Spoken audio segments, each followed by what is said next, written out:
This week's episode is brought to you by RX Fitness Equipment, and my good friend Tim Adams has built RX Fitness Equipment, and on the internet it is known as rxfitnessequipment.com. Go check it out. We're recording this episode in my gym today, and as I look around and see all the equipment that I have accumulated over the years, I realize 95% of it has come from RX Fitness Equipment. Matter of fact, I even have some medicine balls and slam balls that have their logo right on there. So, everything from tubing to yoga mats to stability balls to battling ropes, massage sticks, a glute and ham developer, suspension training, pull-up bars, balance board, power blocks. I'm just going around the room here. Bosu, power wheels, jumper cable, not for the car, but for the body, rowing machine, bicycle, balance board, more balance board. Yeah, it just keeps going. All of this came from RX Fitness Equipment. And, if you're building a home gym, whether it be in just a single garage or in a small room, literally a 5x5 space, he has everything and anything you can imagine that you would need. So go check it out. Check it out online, rxfitnessequipment.com. And if you're in the Southern California area, they're in Thousand Oaks, right on Teal Boulevard. And tell them Mike sent you. All right, thanks, guys. Hey, Mike. Hello. How have you been? I've been good. How are you? Good. It's been a long time. And why is it been so long? Well, the Perez clan, which is made of two, was in the process. Is it a cackle? Oh, 3, because we have a cat. Oh, so that would be a clan. Yeah. Because I think a cackle is a cackle too? Oh, I don't know. I've never heard of that. I just heard that it's like a witch's yell. Yeah. Oh, yeah. Cackle. Crackle. Anyways, we were moving. Yes. And it was very unexpected, but it ended up being great. We have a nice new place. Is that the one in Alaska? It's a long drive. Yes. Yeah. But I appreciate you guys coming down. She wasn't expecting that. I wasn't. I was like, wait a second, Alaska? It is pretty far, but we love Ventura. So, yes. Yeah. So, yeah, just moving and, life happens. And but it's good to be back and good to kind of get back into the swing of fitness and goals and all the things. How has your workouts been? Have you been running through this whole process? Yes. So they've gone a lot better. Good. I have realized that one of the biggest things for me to overcome with my training was mental, which I probably wouldn't have seen that coming. Okay. But it definitely, I needed to take a step back and be like, Michelle, this is hard. It's not, you're not going to be a runner in 2 days, you know? And just know that I could keep pushing myself. Hold that. Local motorcycle. We have the doors open to the garage so you can hear everything. But yeah, anyways, as I was saying, I had to take a step back and just kind of get myself in that mindset of this is going to be hard. You just have to keep pushing through. Right. So when my runs got a little bit harder, when I got some pain, I stopped, I stretched, I walked. So I'm approaching my half marathon, which is in 3 weeks, as it's to finish. It's not to have a PR, right, or run as fast as I can. It's a goal that I put for myself, and it was originally just to be hey, I did something that I mentally could accomplish. Right. And so that's how I'm approaching the training now. Perfect. So it has been hard. I get to a point sometimes where I just want to be perfect and run the whole way through, but realistically that's not going to happen. So learning how to listen to my body and take a break, walk for a little bit, and then start back up again. Yep. And just not beating myself up because I'm not doing it perfect, or I don't know, like I envisioned, which I thought was pretty interesting why you picked this topic, because for me, it's like exercise is such a mental game, because I have like this, I like to idealize things and think, oh, I'm like this super fit person and I'm going to, you know, lift all the weights and like run all the miles. And then, you know, I work out and then I don't do it. And then I get sad and then I quit. Yep. And then I start back up. Yeah. So, and it's interesting because so this episode we're going to be discussing everything from the difference of motivation versus dedication toward your fitness goals. We're also going to be discussing how when we get into a funk, depression, basically, towards our fitness, and not talking clinical depression, because I'm not a therapist. I don't play one on TV, and I didn't stay at a Holiday Inn, but trainer for 30 plus years, you definitely deal with issues that people come up with that are it's mental. It's a mind game. Yeah, there's no for question about it. So we'll talk about some of that. Let's start with the difference of motivation and dedication. So that's a good one. Yeah. So exactly what happened with you, ironically, and I know that, you know, a lot of our listeners don't understand, but how this whole podcast thing works is typically Michelle, myself, or Jonathan will come up with a subject, and we'll text each other earlier in the week and say, all right, let's talk about this. And most of the time it's Michelle coming up with different things she wants to talk about, questions and so forth. And oddly enough, this is probably one of the first ones that I had said, this is what I want to talk about. And I didn't say why, I just said, here are the topics. And kind of ironic that this goes hand in hand with what you're going through. Yeah, for so sure. Here you guys, you know, you set a goal to run the half marathon. And you set that goal 5 months ago? A year ago. Yeah. Okay. I started way too late training. Okay. Well, no, that's not the problem, but and it's not even a problem. The issue is that uncontrolled situation comes up, right? And you guys have to move. And that's such an easy thing to derail the path that you're on. It would be so easy to say, well, okay, it's not, you know, we have to move, we have to pack, we have to find a place, right? We have to, you know, everything that goes with it. I mean, we've all moved, and it's not like, hey, let's just take a Sunday and let's just move from this place to this place and unpacking, we're back to work on Monday. This just doesn't happen. Yeah. You know, I mean, everything from shutting off the cable at one house and getting it restarted at the other house, and the water and all that stuff. So everything that goes with it, we all know the stresses. If you only had motivation, and you may not realize what you have actually defined, but if you only have motivation for the goal of running the half marathon, the move would have completely derailed the course, and it would have been easy for you to say, that's not happening, I'm going to find another half marathon to run. Something, because I just lost at least 2 weeks of training. Yeah. And it would be so much easier to say, well, I'm going to find one 2.5 weeks out, or you know what, I'm just going to find one a month out. Oh, look at that. We're in Southern California now. It's summertime. Now it's going to be a little too hot. I'm going to find one in the fall. Yeah. And suddenly it's pushed back. And now we're getting close to the holidays, and suddenly it's a year from now. Yeah. So that whole scenario is based around motivation. Okay. But what you actually went through is what I would refer to as dedication.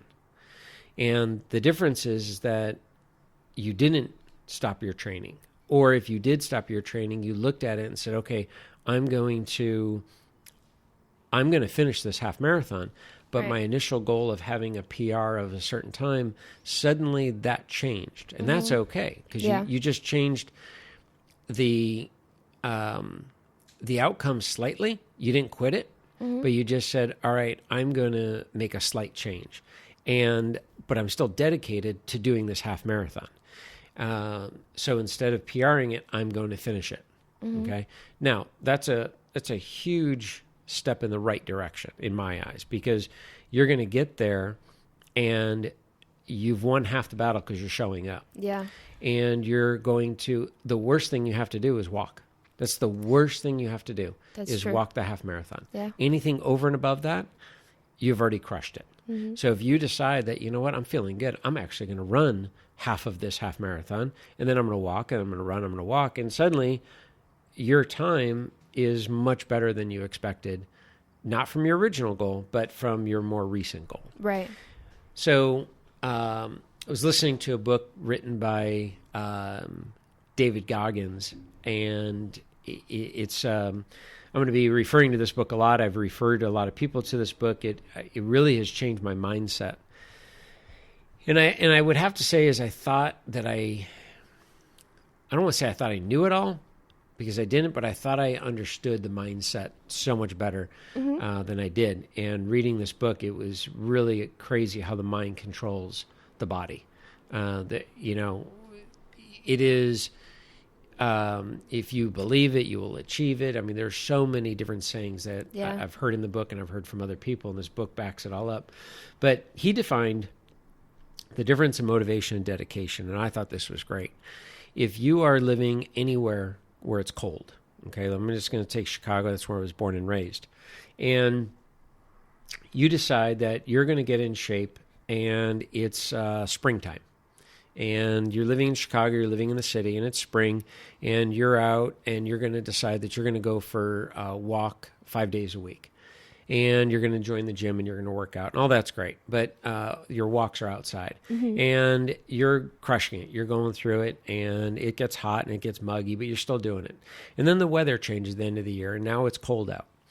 And one day you get up, and you decide now you're into running. Okay, you forget the walk, like you've advanced, you're into running now. Yeah. And you get to, you get up, you go outside, and it's freezing out. And a motivated person is going to go inside and say, I'm just going to wait till it warms up. Or I'm going to wait till, look at tomorrow. It's a lot warmer tomorrow. So I'm going to go tomorrow instead. Yeah. That's a motivated person. A dedicated person's going in and getting a beanie and a scarf and going back out there to run. They don't care what the temperature is. If it's raining, they just put on a raincoat and they still get the run in. Yeah. That's the difference. That's the easiest definition of dedication versus motivation.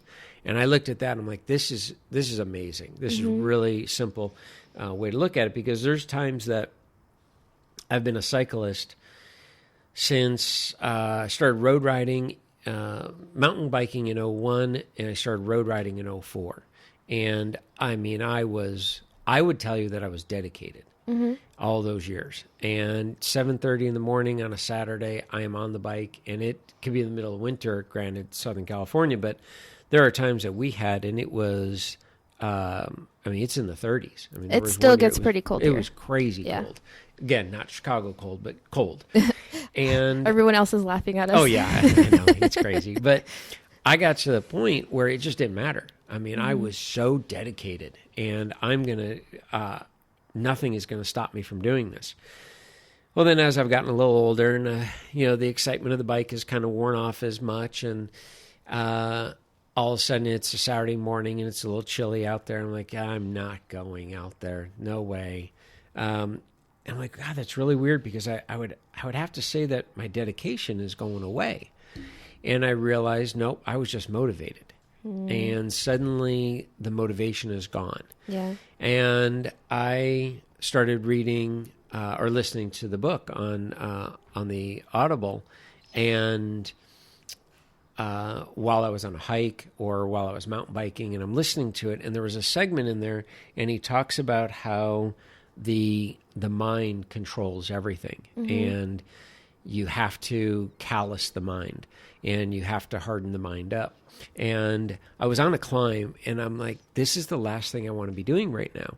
And all of a sudden I realized as I'm listening to the book of how much my mind was overpowering my legs and my heart. And I thought, this is actually hurting me, and I want to stop. And then I'm like, wait, I'm not in pain. I'm not suffering. I have to change my thought process. Yeah.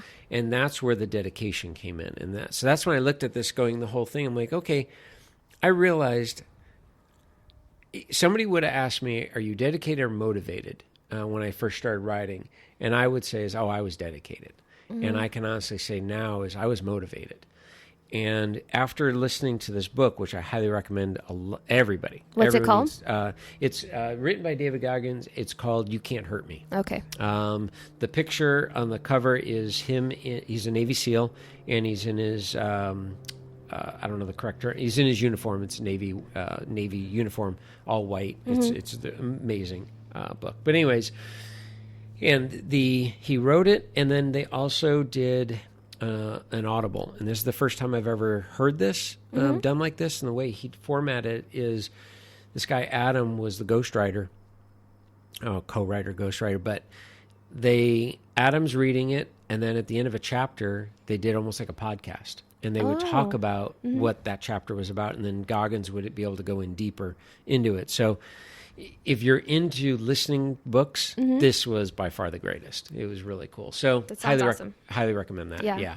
And then, so when I'm working with clients, I could say now, we've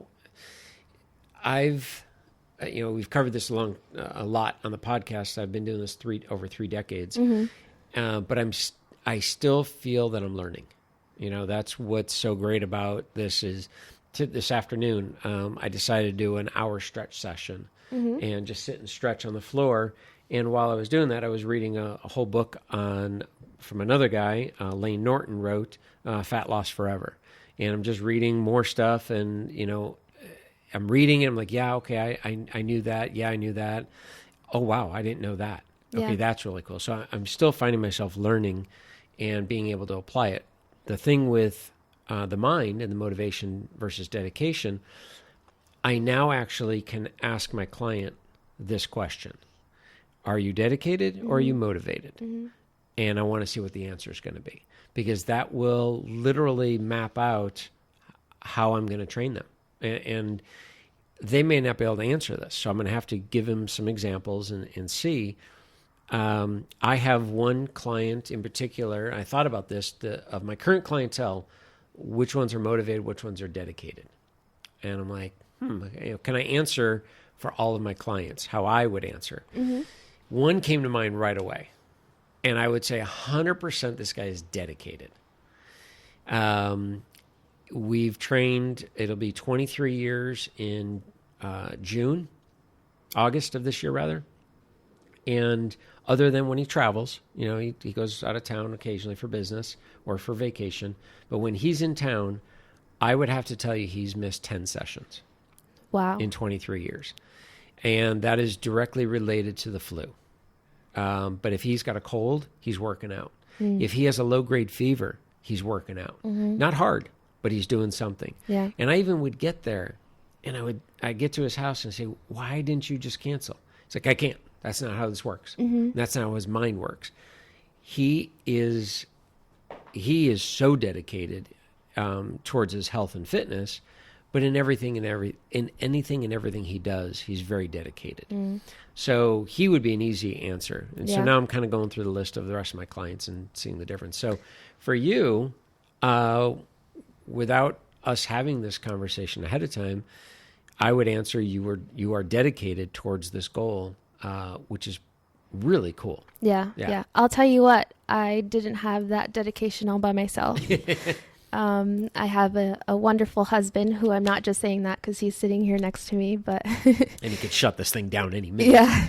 But he doesn't let me give up on goals, and so I really appreciate that. He helps give me some perspective.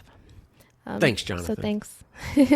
I do have a question on Yes. the motivation versus dedication topic still. Yep. Do you notice a difference in terms of how your clients are able to reach their goals when they're motivated versus dedicated? Great question, and I can answer that now, understanding a little bit more about this. Yeah, absolutely. I give the same formula to all of my clients of how to lose weight. because the formula doesn't change per the person. We were just out to dinner with friends of ours last night, and she is having to do an elimination diet because she has arthritis, and they're trying to figure out what's causing. Is it possibly food that's causing this? So as she's telling me all these foods that she's eliminating, and she's like, and my gosh, I'm losing weight, and I'm not eating any less calories. And I already know you're going to tell me I'm eating less calories, Mike, and I'm not eating anything less, and I'm losing weight. And I'm like, nope, you're eating less calories. If you're born on Earth and you're eating less food, less calories, then you absolutely are going to lose weight. Right. And she was so convinced, like, there's no way. Well, once we break it down, she's eating the food she is now eating, that she's allowed to eat, has more, is what we call more nutrient dense. There's not a lot of sugar. She's not eating any processed foods. All these things, again, elimination for arthritis. So she is eating everything that would essentially come from the earth, whole food from the earth. You look at the food, you know what it is. It doesn't have a list of ingredients. And I say all that because it's a simple formula. Okay, so I give that same formula, calories in, calories out, to all my clients. Right. All right. And I would have to say the ones I can now answer, the ones that have reached their goals are absolutely dedicated to that goal. And they've just put it on in their head, and they're there. The ones that have not reached their goal, I would have to tell you that they're motivated after the holidays. January 1st, they get motivated, and they get all pumped up and they're all excited. That's it, Mike. This is it. This is my year. Okay, great. And then 6 weeks later, how's it going? You know, how's your mindset? And I see them on a weekly basis. Yeah. But it's still, where's your mind at today? What are you thinking? Oh, it's okay. It's good. I haven't. We're working out 2 or 3 times a week, but I haven't done my cardio on my own. I haven't done my walks on my own. I'm not riding my bike on my own. I'm not playing tennis like I was. That's where I'm starting to see the motivation. But of course, they have a reasoning for it. Busy at work or whatever. So now we get close to summer. And okay, bam, we're back at it. I'm so motivated. Yeah. Well, they will say I'm dedicated. That's it. Got to get that summer bod. Exactly. And I would have to say, again, that's the motivation. So the motivation clearly will get you so far. Right. Until something takes you off the path and derails you. And that's where we need to determine the dedication. So I would, I'm just kind of picturing the clientele and those that have hit their goals. I would say it's a definite. I would say it's 100% difference between dedication and motivation. Yeah. And the crazy thing is, those are my clients that know who I'm talking about. Be very curious how, when they hear this, they'll be hearing this on Monday. Yeah. Of how many of them are going to say, "Okay, wait, were you talking about me?"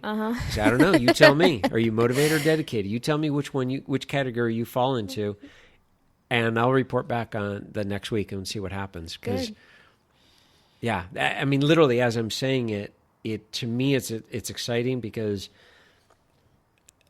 this is what keeps me going for so many years, is figuring out new ways to explain all this stuff. Yeah. Again, the system has never changed. It's always in, calories out, calories in, calories out. The human body has not changed. We're just learning how the mind works and how the body works and how we can explain it better. Yeah. So, that's what I would say. I like that. Thanks for giving us some insight on motivation versus dedication. Yeah. Sorry, say motorcycle. He's gone. He's just having fun. Yeah. Okay, so next topic. On that brain wave. Yep. What do you want to share about depression and fitness goals, or rather, like when you get into a funk? Because I think when you call it depression, not that we have like a big following or trolls yet, but people are like, you don't understand what I'm going through. Exactly. So let's call it a funk. Yeah, let's call it funk. Because again, I'm not a therapist. I don't pretend to be one. Yes, definitely what I do for work and when I'm training clients, the way I train my clients is we get into conversation. I throw exercises at them. They don't even realize what's happening. We're talking about other things. And some of it is therapeutic. Right. And very similar to conversation that you'd have with a hairstylist. So, and anyone that is a trainer or been a trainer knows that that's part of the job. Yeah. And you better be good at it and have compassion. And so a good trainer knows that that's part of the job. Hopefully. Yes. Yeah. So let's call it a funk. And that, I would also have to say, ties in with the difference of motivation and dedication. For sure. So, so that ties back. Let's go backwards into the motivation, dedication, but that also ties into the next topic of the second chances. So I'm going to tie it all together here. When we are only motivated to our health and fitness goals and vanity reasons, okay? And I go there first because the reality is that 95% of the population works out to attract the opposite sex. And that's been proven time and time again. There's actually a organization called IHRSA that all health clubs and gyms, they are members of IHRSA. It's kind of the governing body.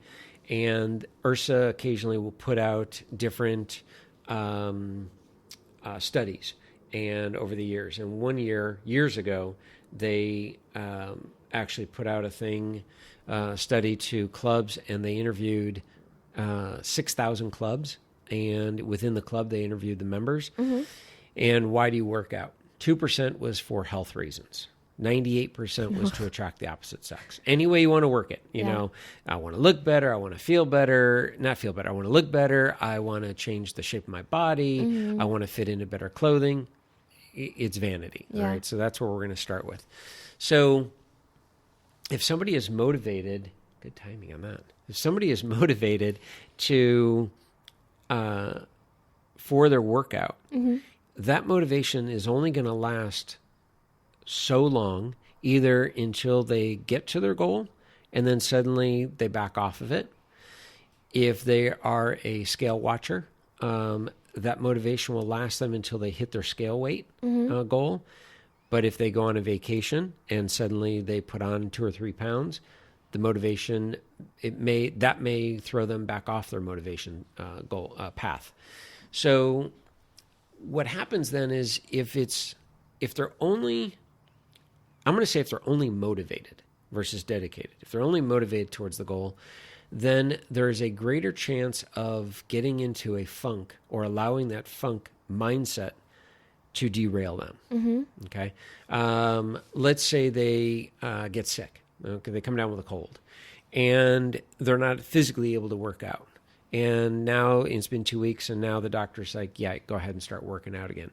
But they're in this funk of, oh my gosh, I have not done anything. I'm so weak. Walking uphill is exhausting to me. They don't give themselves credit. Like, you just had a chest congestion, and now you're so bummed because you think you're out of shape because you can't go on the Stairmaster. It's like, no, you're not out of shape. You just got over being sick. Right. But that puts them in that mindset, mind funk, if you will, and there goes the lack of motivation. If they are moving, okay, and suddenly they're not able to exercise. Now, if you're not able to exercise, we all know, those of us that are addicted to exercise, if you suddenly can't exercise, you start to feel down on yourself. Yeah. If you're female, you start feeling bloated, and you start feeling fat. Yeah, and tired. If you're a guy, you're feeling sometimes bloated, fat, belly starts growing, tired, and everything starts hurting. You're achy. Your back starts hurting, whatever it is. And you're not sitting back looking at this logically. You're just and thinking, okay, I'm moving. I don't have time to exercise, but oh my gosh, I'm lifting boxes all day long and I'm burning a ton of calories. Yeah. But that's not my traditional workout. So therefore, for the last 2 weeks, I have not worked out. Okay. And as we're talking about this and I'm thinking, you may have skipped a couple runs that you went on, but you're physically moving boxes and bending over, packing and putting dishes away, putting things away up high, making beds, stripping beds down. Right. In my case, running up and down stairs. There you go. Okay, perfect example. So all of those things make up a workout. Right. Okay, that's real life workout. Mm-hmm. So, yeah, did your heart rate get elevated for 30 minutes to 2 hours? No. But did that keep you moving? And so when you actually get back to running and you're like, wow, I actually don't feel as bad as I would have thought. Mm-hmm. I wonder why. I shouldn't say nobody. Most people don't look at what I physically was just doing. Right. But unfortunately, because we don't do that, that puts us into this funk, if you will. Mm-hmm. And suddenly it gets really hard to get started again. You go on vacation, you go on a cruise, and you literally don't do anything. You sit and drink and eat. Mm-hmm. And come back on a Sunday and Monday, oh my gosh, I have to get back at this. I don't want to do this. I'm going to start tomorrow. And then the next day and the next day. And there you are. You're now in this funk again, if you will. And that's because you were motivated, okay? And the motivation was derailed. But somebody that's dedicated, for one, a dedicated person goes on that cruise or on vacation and figures out a way to do something. They'll walk laps. Yeah. They'll get on, look at, there's a gym in there. Who would have thought that? Well, every cruise ship has one. I'm going to get on the bicycle and I'm just going to ride. And I'm going to do that before I go and drink and have a good time with everyone else. Right. So I'm going to dedicate an hour of my time, no matter where I am, to get this over and done with. And then I'm going to relax and have fun with everyone else. So after that vacation, come Monday, there's no restarting. It's just right back at the same routine as I've always been. That's the dedication. So I hear people say that New Year's resolutions, and I'm motivated. I want to get back in this. I've been depressed through the holidays. They're depressing. We lost a loved one. And we go down that path. Well, how'd you lose the loved one? Come to find out the loved one didn't take care of themselves. And I look at that and say, how does that not give you the motivation into the dedication to make sure that never happens to you? Right. But my mind works a little different than most. Crazy method to madness. Madness to the method there, whatever. And so for that person, they will be having a hard time finding that motivation again to get going and get started again. Right. And I can see how they get in that, and they will flat out say, even though we're not using the word, but they'll say, I'm depressed. And I just can't get myself out of this. Yeah. And I come at it and say, if you just went for a walk, just one day, and promise that you're going to do that again the next day. And just, take 2 days at a time. No, today you're going to walk, and then you promise me tomorrow you're going to walk. Yeah. And then when that's done, you're just going to promise me one more day. I know that you're going to get the endorphins going. I know that you're going to clear the mind. You're going to be outside. You're going to look at the trees, the smells, the birds singing, all that stuff. You're going to why don't I do this more often? It's very easy to sit on the couch and feel sorry for ourselves and to come up with all the reasons in the world why to justify why we're not exercising. But it'd be really hard pressed to, if you look at the health benefits and what we get from exercise, and if we say, okay, I know exercise will make me feel better. I know exercise is going to make me look the way I want to look. I know exercise is going to allow me to eat more food. I know exercise is going to allow me to have an extra glass of wine. And I know that exercise is going to allow me to live this part of my life the way I want, but yet I'm in a funk and I don't want to do any of that. I'd rather sit here and eat all the junk food and drink and sleep in and not do any exercise and just sit in front of the TV and play video games and live this unhappy life than to take 3 weeks, which it's been documented. I think it's 21 days? I've heard 21 days, and then I actually just heard it could be as many as 60 days. I don't know idea. Oh, wow. I'm going to go 3 weeks because that's what I generally have heard. Yeah. But somebody recently said 66 days. I don't know where that came from, but 21 days to make a habit. Okay. And the thing is that most people that I've ever come in contact with, if I were to ask them to give their best friend advice who is depressed and in this funk of why they're not exercising, tell that best friend why they should be doing it. And they can come up with all the terms. That they know everything about it. I mean, they don't even have to have the knowledge I have. They don't even have to Google any of this stuff. They know, like, look, it's got to make you feel better and all these things. And then I say, well, but you can't tell yourself this. And that's, I would have to say, on my side as a trainer, that's where it gets frustrating, is not knowing what makes somebody click on the inside. And I would imagine that, that this is where a therapist definitely comes into play.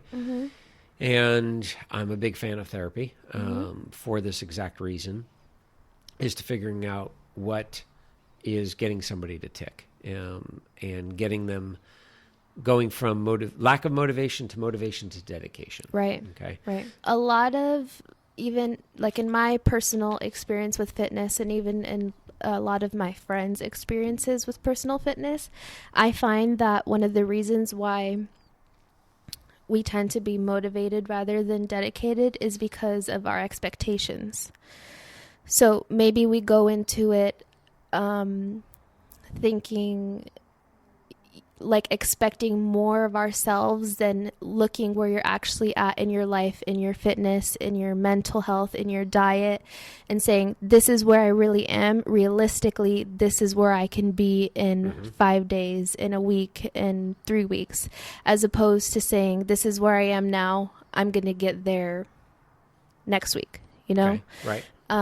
So I think that when we make these kinds of goals, whether it be fitness or diet or healthy living, it's important to have those realistic expectations so that you can reach those milestones little by little, as opposed to setting this unrealistic expectation and then getting into that funk because you never reach it. Right. How does that also tie in your world, your generation of social media? It's a huge factor because we're constantly bombarded with these images of, these girls with big butts and toned abs and toned arms and Transformation Tuesday. Exactly. And people who take pictures of like these perfect meals when you don't take into consideration, like, I work every day. I get home at like 7-8 o'clock. Like, who has time to make the perfect meal? Yeah, like, exactly. No. This is throw in some pasta. Find whatever vegetable you have in there, mix it all together. Done.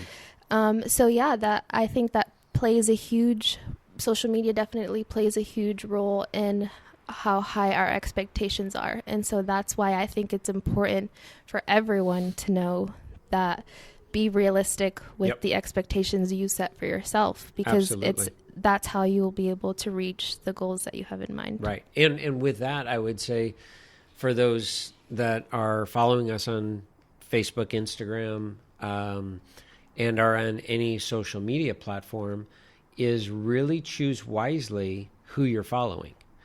I mean, I'll use myself as an example. A lot of people have figured out I'm very much into cycling. What a lot of people don't know is my first love and passion is bodybuilding. If I could, give all of my endurance strength up to be the same height I am now and be 50 pounds more muscle, I would do it in a heartbeat. That's my true love. Yeah. And so there's a lot of bodybuilders I sit and follow. And I know what it takes to create that physique. I know what chemicals are going in the body to create the physique. I know the hours spending in the gym. I know the nutrition. I also know that they are not working a regular 9-to-5 job. I know that they don't have a lot of them are not married. They don't have kids.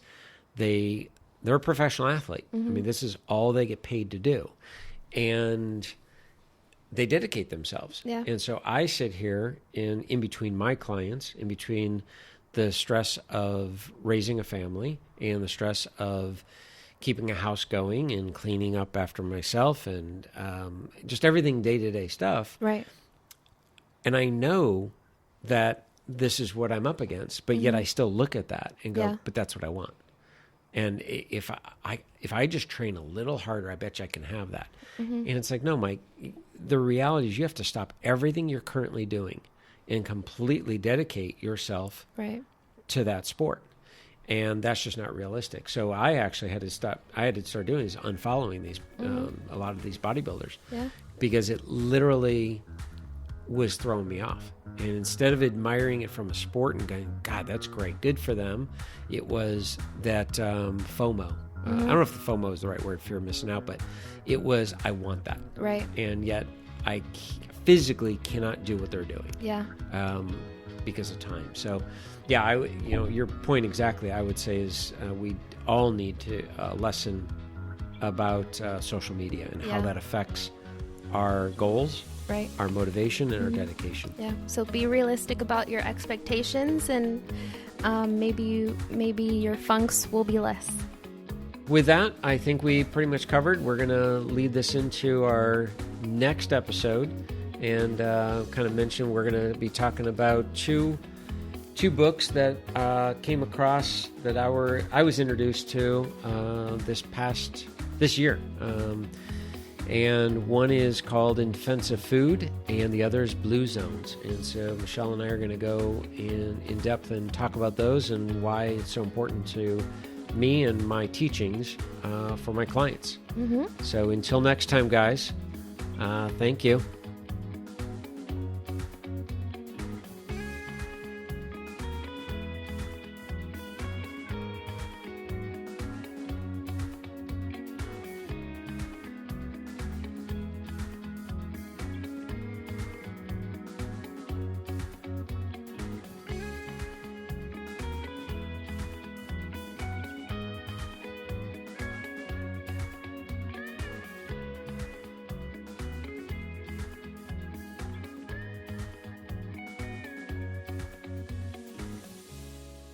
Talk to you soon. I forgot that was recording. I said I did like. So they're basically mosquito eaters. Oh, okay. That's what they are. So they actually don't bite or anything like that. They're just annoying. And they're massive, but they literally eat mosquitoes. That's funny. So in the Midwest, did you not like... have them in Florida? Mosquito eaters? Yeah, No. the big bugs. We have you have mosquitoes. We have so many mosquitoes. Yeah. No, it's dragonflies. Dragonflies and birds. Eat the mosquitoes? I legit thought there was a bird in here There when was I saw a that. giant moth. Yeah. Came barreling through. Oh, really? Holy cow. Let me actually turn off I turned off the other thing. That was a good one.